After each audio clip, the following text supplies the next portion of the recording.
Hello, everyone.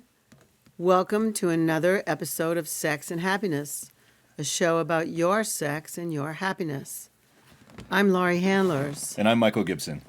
and today we're going to talk about, well, first of all, today we're not on video. We're getting ready for a trip, and it seemed easier to just record like I did in the old days, like to just do audio. So we're just doing audio today. And the next few shows might just be audio, I don't know. We're actually going to be away. We're going to be in New Orleans for Mardi Gras, and we've never been there before, so it's a new adventure. We may do a whole show on it. I don't know. What do you think? I think it'd be a lot of fun.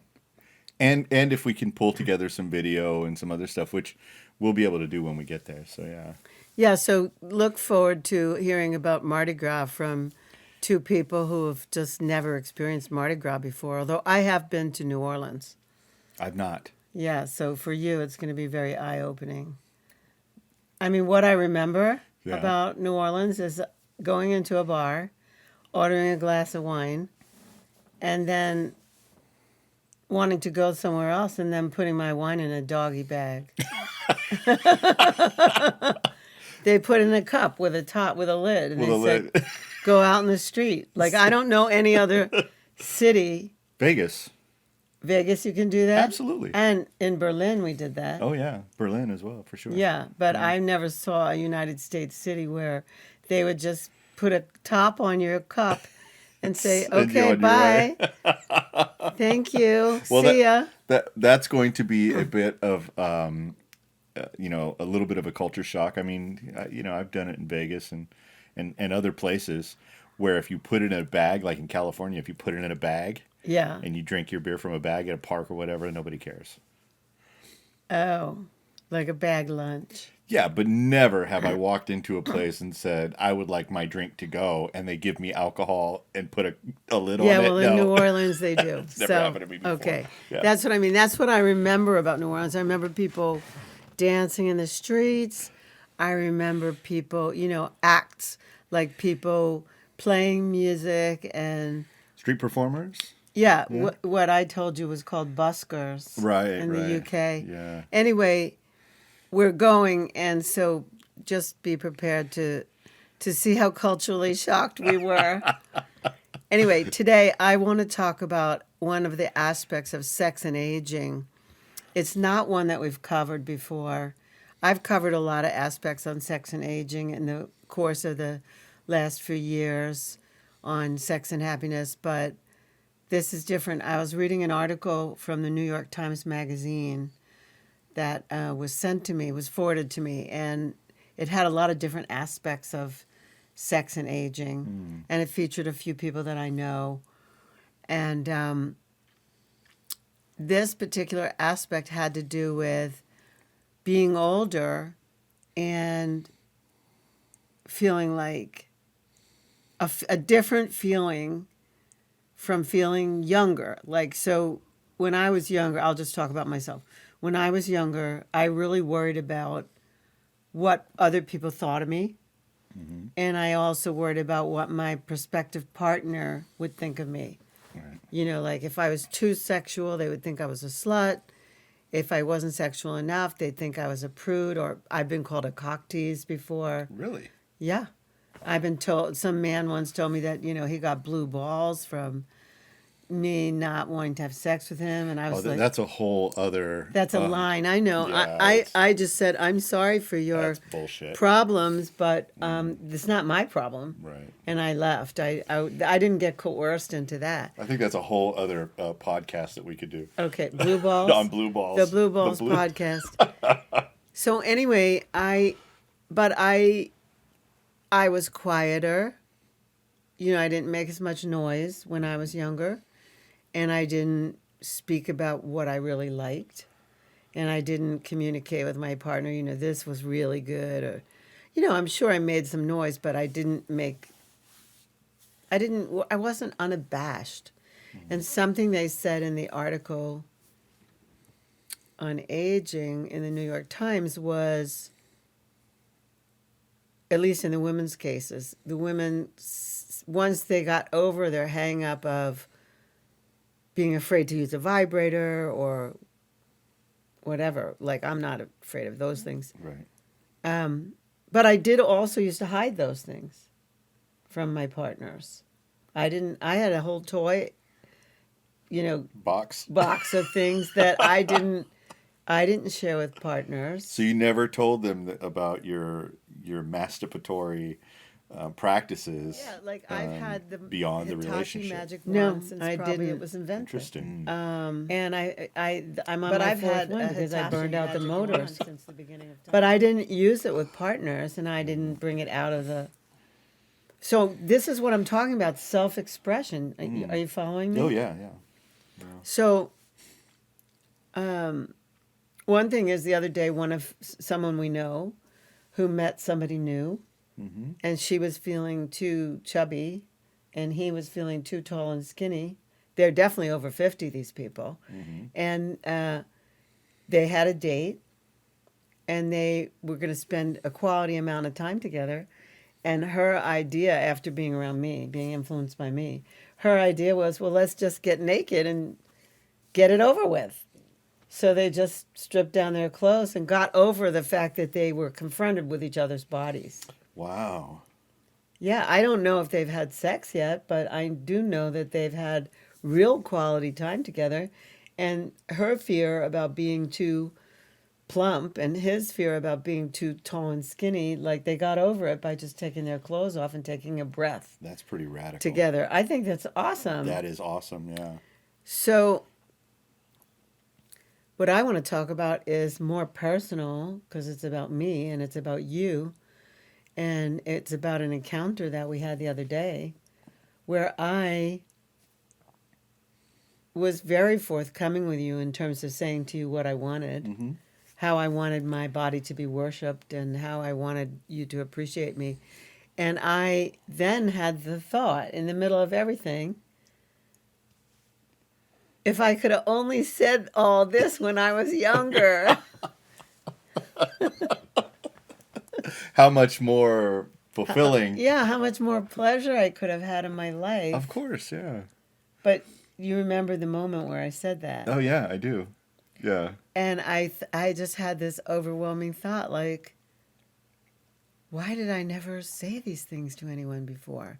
And then I said to you, I must be really safe with you. Yeah, you did. So I think there's two aspects here to speak about. One is the idea of being fully self-expressed and really going from my pleasure. And that's only happened to me in these older years. I wasn't like that in my 20s and 30s. You're much more unashamed at this age than you were at a younger age. Yes. Unashamed of wanting my pleasure the way I want it. Right. Which I think is like, should be highlighted. I think that is one of the benefits of aging. Yeah. I'm not afraid about what you think about me. I'm not afraid about what others think about me. I'm not afraid of talking about this on this show. I'm not, I just don't care. Yeah. Like this, it's mine, it's for me, and I don't have this image to hold up anymore or live up to or try to pretend that I'm not a freak or try to pretend that I'm not sexy or that I like whatever the games are that we have to play because sex is so loaded. Yeah. We're tortured. Yeah. We are tortured. Wouldn't it be great if there was something that could train the shame out of young people, like to actually get There them... is something, of course there is. ISTA. Right. Of course. I mean, there is something. I was being facetious in the question. But yeah. And the other part of that being that the revolution of owning your own sexual nature, desires, right? We're sexual from the moment we're born. The moment before we're born. Well, from the moment XX and XY is determined in our chromosomes, that's when we become sexual beings, and we carry that through our entire lives. And so, and I've said this many times before, but where it becomes really difficult is when we have to then take that sexuality and try not to become this, ostracized, a scarlet letter for our own desires. And I think that as young people, we're trying to navigate what's acceptable, what's not acceptable. How can I be sexual with this person and make sure that I'm not going to get called a slut or Yeah, I'm not going to be talked about tomorrow by right. that person and their friends, or talked about by my girlfriends, or punished by my parents, Right. or so many things. And you know,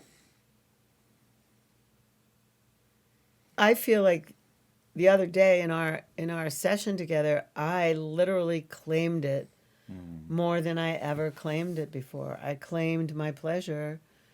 And then the piece about you as a partner is that you feel really safe to me. I feel like I can show you those parts. You don't make fun of me. You don't. There's things you make fun of me about, but not that.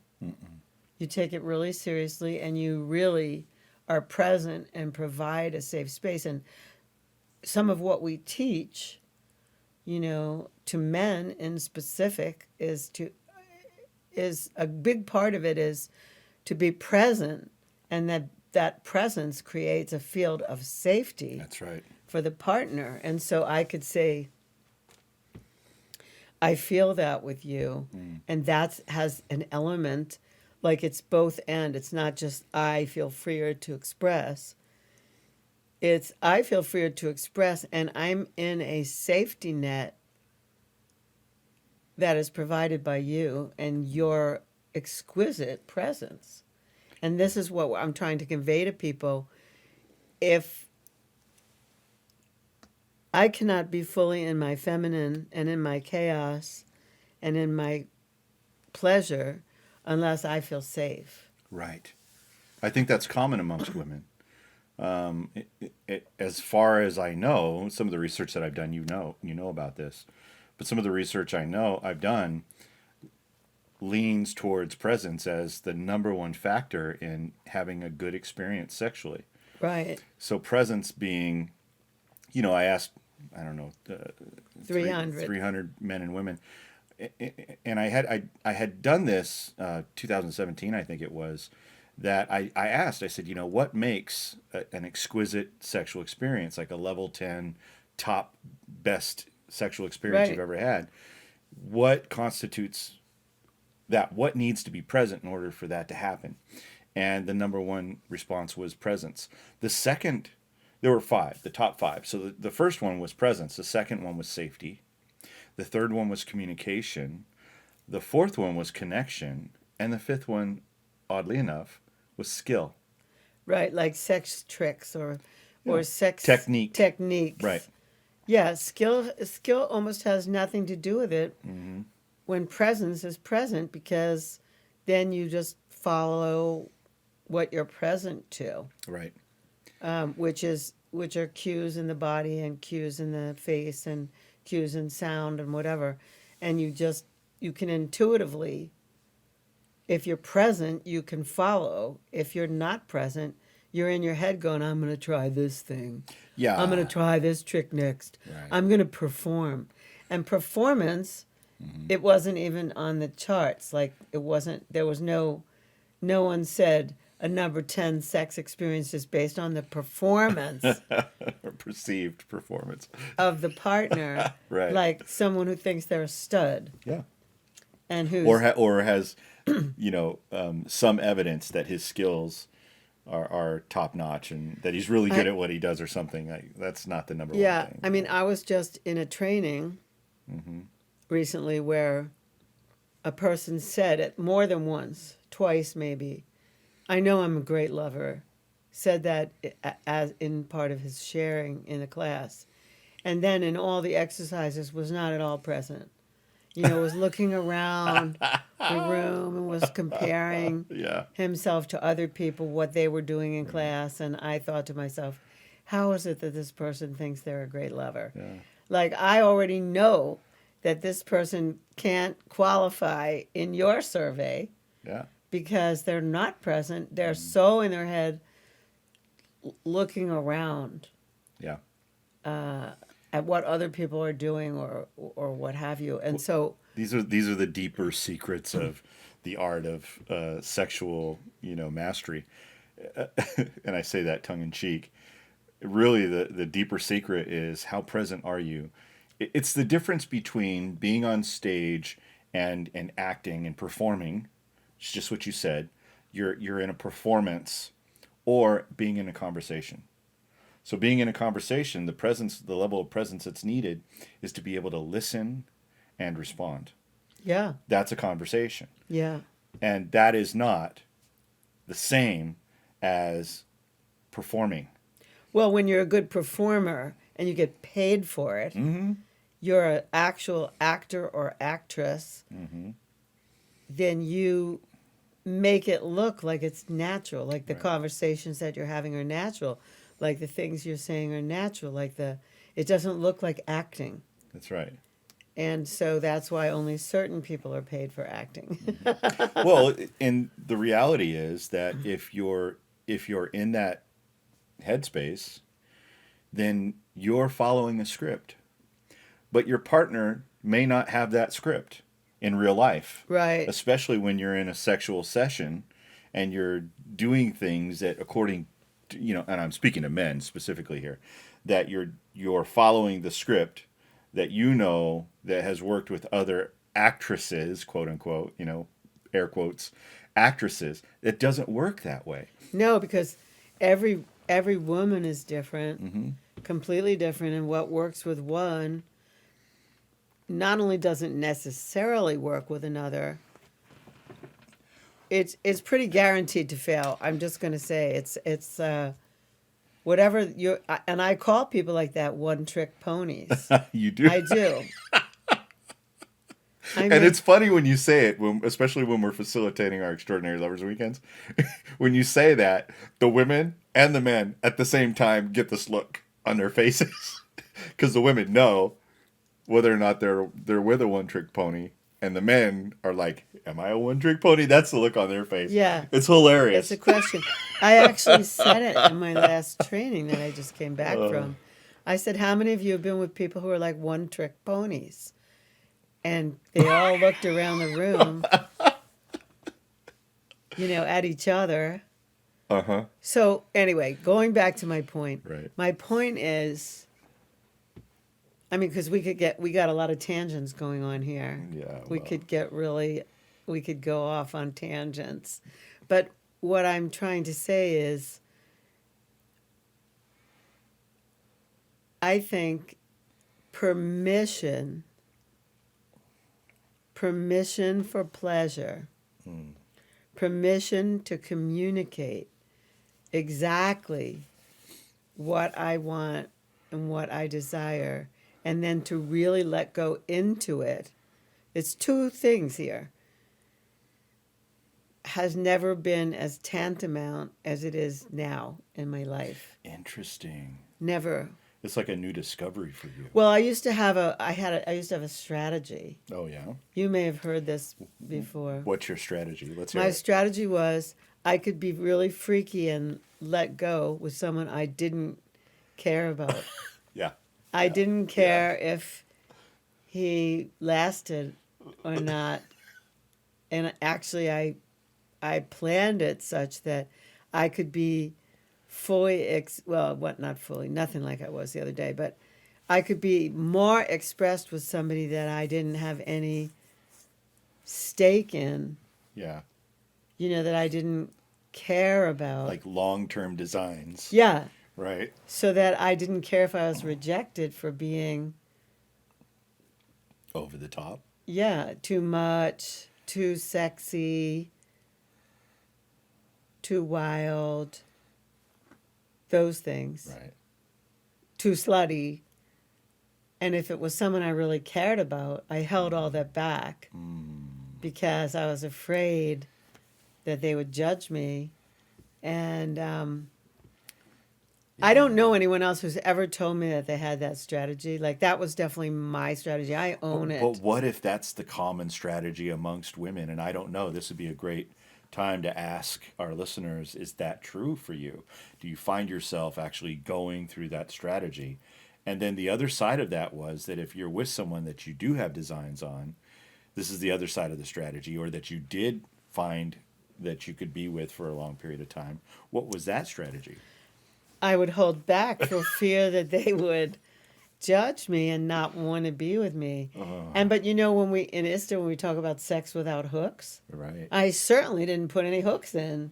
Do you know, like, I might have put more hooks in the people that, not that I knew about hooks then, Right. but I might have put more hooks in the people that I was not interested in because I was more fully expressed. Right. And I gave them maybe a great sexual experience. Yeah. And the others I held back because, well, if their mothers were like my mother, you know what I mean? It makes no sense, but it doesn't, made all sense to me. Right. Yeah. It made tremendous sense to me back then. So now you have a little bit of a different situation where you're in a relating where you can be as wild and too much and whatever it is that you love to be sexually, and you can have your pleasure and you can eat it too. Like you can have your cake and eat it too. I can.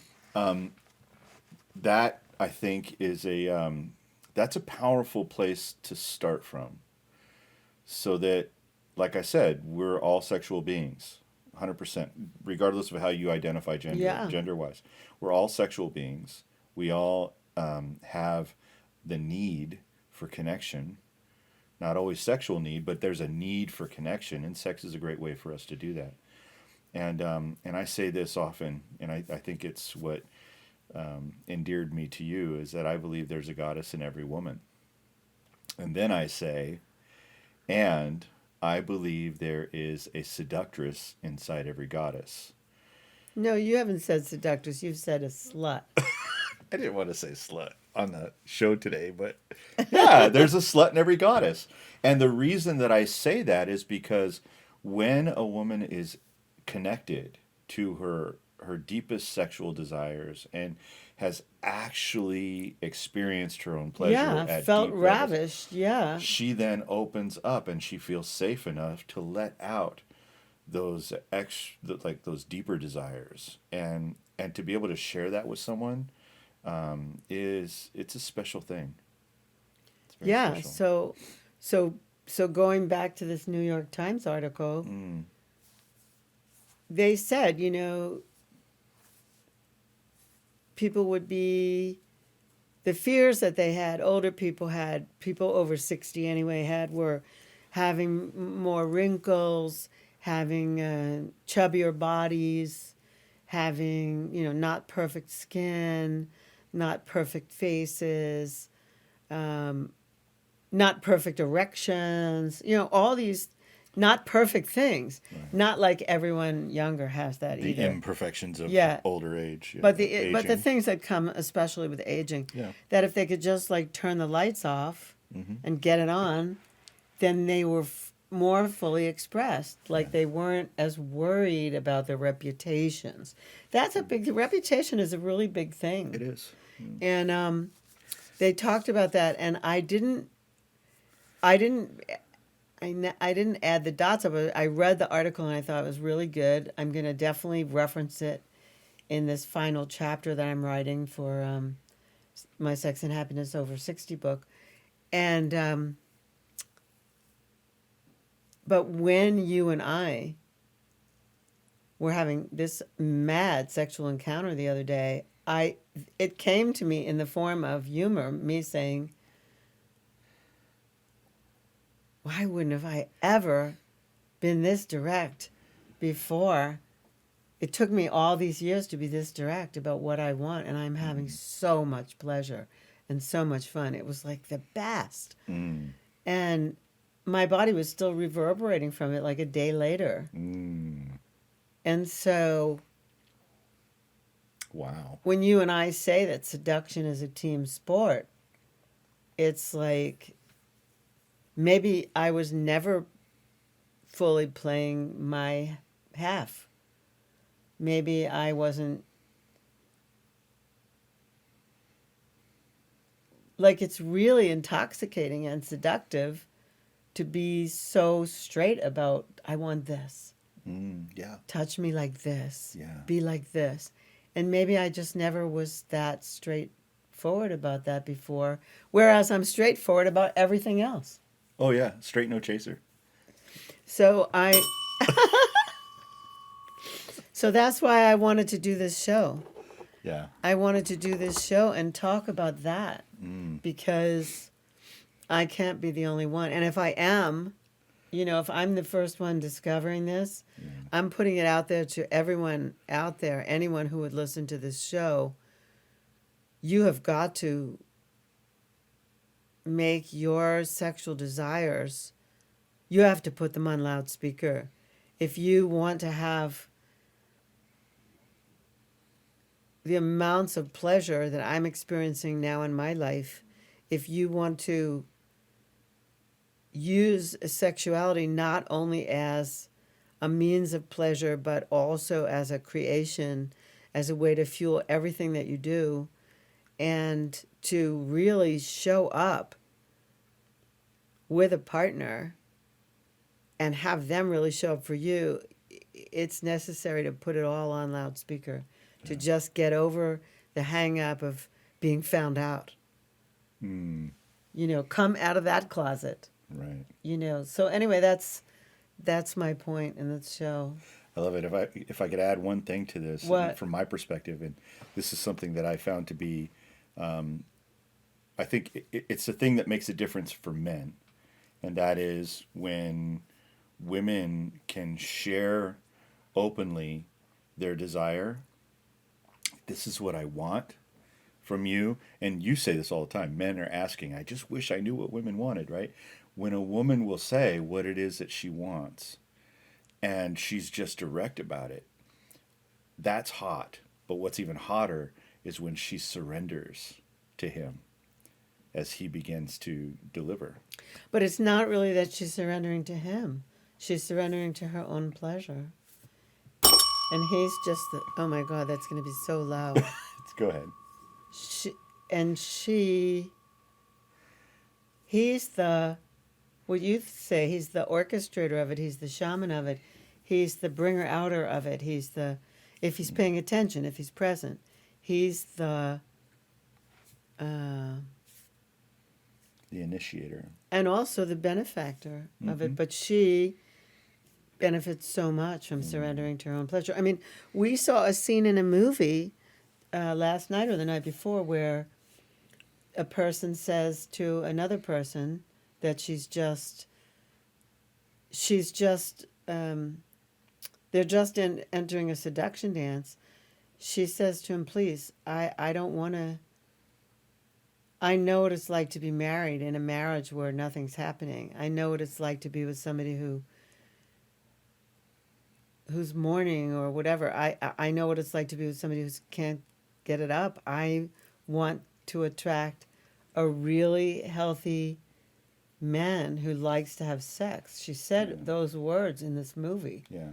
And you and I were really impressed with that. It was like, who writes that into a Hollywood script? Like a woman saying to a man, like, no, I don't want to be best friends. I don't want to sleep in pajamas. Right. I don't want you to be really polite to me the first moment. I want to see what you're like in bed. Like, I have needs. She said that in the film. And I think it was Masters of Sex. We've been watching this and it series. It was Mrs. Masters. She was tired of, Yeah. and so she said that, and you and I looked at each other and we winked. She said, Wow. Yeah. take those pajamas off. Yep. They were stuck at a party, or somewhere. They were stuck somewhere The with nudist pajamas. colony. Yeah, and so she said, no, I'm not interested in you being super polite. I'm interested in finding out what you're like in bed. Yeah. She She said wanted that. his passion. Yeah. Absolutely. His passion, exactly. So anyway, For all of you out there who want your passion and you want somebody else's passion, the key is that you have to express your own passion. And that ignites the other person's passion. And then you have things to contend with, but it's certainly not boring, and it's certainly not run of the mill. It's so exciting, so hot. And that's what I have to say. And it doesn't have to be reserved for older people, but the opportunity for older people to claim this is readily available when you no longer worry about what people think about you. And I say to young people, the sooner you could get over that, worrying about what other people think about you, the better your life will be. Absolutely. Well said. So there were other things in the New York Times article like lubes, which we talked to you about recently. We told you that we love our new lube, Go Love. It's great. It's amazing. Yeah, we love it. And we're an affiliate, and you can get it for 10% off if you type in the code Sex and Happiness. We said that to you. The article talked about toys and vibrators and how people who are older need these things. Also, they might need Viagra and Cialis. There's a lot of things that older people might need. The thing is that older people, once exposed to these things, like, they're dedicated to it, and they don't have to hide. That's right. And so I'm encouraging everyone to come out and stop hiding and say what your desires are. If you don't know how to do it, we did the bubble on an earlier show. You can go back to an archive and watch Michael and myself do the bubble, and you can figure out how to tell somebody your desires, fears, and boundaries. Yeah. Yeah. So. Thank you, Laurie. You're welcome, Michael. Great conversation. Thank you. Yeah. So that's it for today. We welcome you back to our next show. Our next show will probably be on the road somewhere in NOLA, and will be a little wacky, I think, because I think everybody in New Orleans is wacky at Mardi Gras time. We're gonna have some Cajun too. I know. we're gonna do all the foodie stuff, and I think we're gonna go see some live shows. Yeah, we're going to Tipitina's. I'm gonna show my breasts and see if I can get some. I don't have breasts, but I'm gonna show my chest and see if I can get some beads. Some beads. Yeah, who knows? It'll be a lot of fun. And we're gonna eat a king cake. Oh yeah, I hope I get the baby. The baby and the king cake. Anyway, so we'll be back with you soon. Please tune in for another episode. Maybe we'll talk about sex in New Orleans. What is that like? Well, yeah. Well, I think our next episode will be a little bit about the polarities, which we've talked about in the past. But, yeah, keep an eye out for our upcoming episodes in New Orleans. Okay. So this is Laurie Handlers. This is Michael Gibson. We're signing off for Sex and Happiness this week. We'll be back again, and we'll be with you next. I don't know if we'll be on screen or we won't, but we're waving to you from here. Bye.